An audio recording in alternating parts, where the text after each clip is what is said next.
Hello students. आज हम lesson third EVS first के क्वेश्चन आंसर्स देखेंगे। Lesson is the earth and its living world. Question first is what is the solution. Dark patches appear on the skin after exposure to the sun. तो हमें solutions क्या क्या है वो बताने हैं। तो पहला उसके लिए हमें है कि dark patches appear on the skin after exposure to the sun. Sun में जाने के बाद हमारे ऊपर स्किन के ऊपर डार्क पैचेस दिखाई देते हैं। क्यों?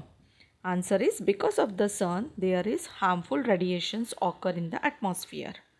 It can cause burning sensation to our skin. Always use umbrella, cap, sun coat to avoid it. क्योंकि सन में जाने से सन की जो हार्मफुल रेडिएशंस होती है वो एटमॉस्फेयर में होती है, जिसकी वजह से हमें बर्निंग सेंसेशन होता है हमारी स्किन को। और इसलिए हम जब बाहर जाते हैं तो हमें अम्ब्रेला के कैप सन कोट यूज़ करना चाहिए। किस लिए?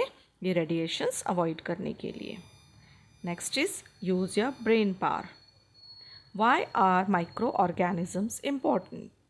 माइक्रो ऑर्गेनिज्म क्यों इम्पॉर्टेंट हैं? Answer, on the earth we find micro organism everywhere. Microorganisms perform important role in various ways. They decompose decayed materials into soil and manure. They are also important in the function of degradation.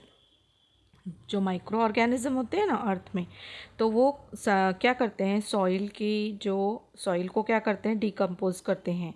जो materials होते हैं उनको decade करके decompose कर देते हैं और फिर वो सॉइल में बदल जाते हैं और मैन्योर में बदल जाते हैं।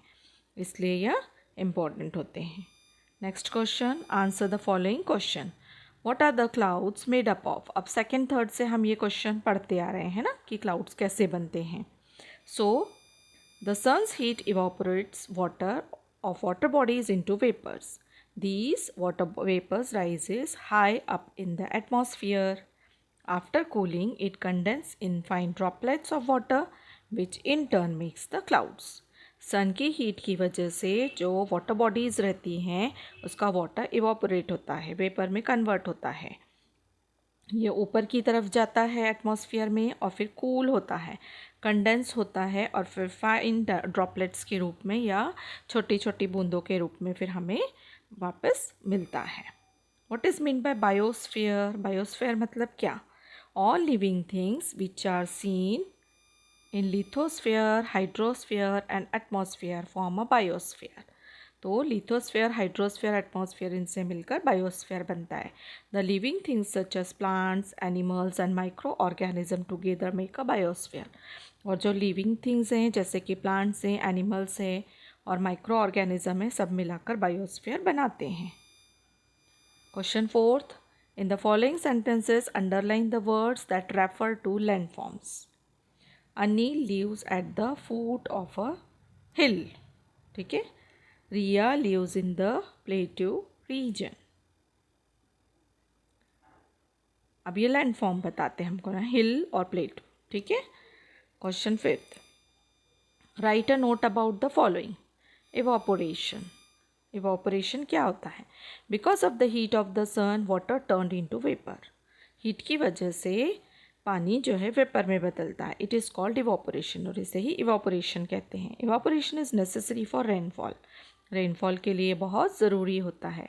When water evaporates it goes up and form clouds. जब वाटर इवापोरेट होता है वह क्लाउड में बदलता है। Because of the air this vapour or clouds when condenses it come in the form of rain. और इस तरह से ये जब वेपर ठंडे होते हैं, कंडेंस होते हैं और रेन के फॉर्म में आते हैं। Next is condensation. The process of vapour turning into water on cooling is called condensation. When water vapor condenses, it comes in the form of rain. So, the process of vapor turning into water. Vapour जब पानी में water में convert होते हैं ठंडे होने के बाद, उसे हम कंडेंसेशन कहते हैं। Next is water cycle. Water on the earth evaporates continuously due to the heat of the sun. It form vapour. अभी वाटर साइकिल हमें पता है ना कि ये अभी हमने ऊपर ही पढ़ा कि सन की हीट की वजह से इवोपरेशन होता है. It form vapour. As water vapour is lighter than air it rises high up in the atmosphere. As it goes higher, it cools and condenses, forming very fine droplets of water. These small droplets join together and form bigger drops, which are heavy. Such drops of water fall down on the earth in the form of rain. This rainwater flows into rills, streams, rivers, and finally into the sea. Ice in the snow-covered regions also melts due to the heat of the sun to finally flow into rivers. This process of evaporation, condensation and rainfall go on in a continuous cycle. This is known as the water cycle.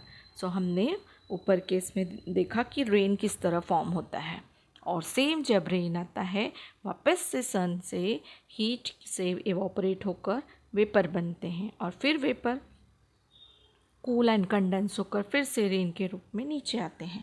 इस तरह से यह cycle चलता रहता है. Question 6 है give 2 examples of each weather related events. इसमें first आएगा रेनफॉल और second is fog. B sources of water. इसमें है streams or lakes and ponds.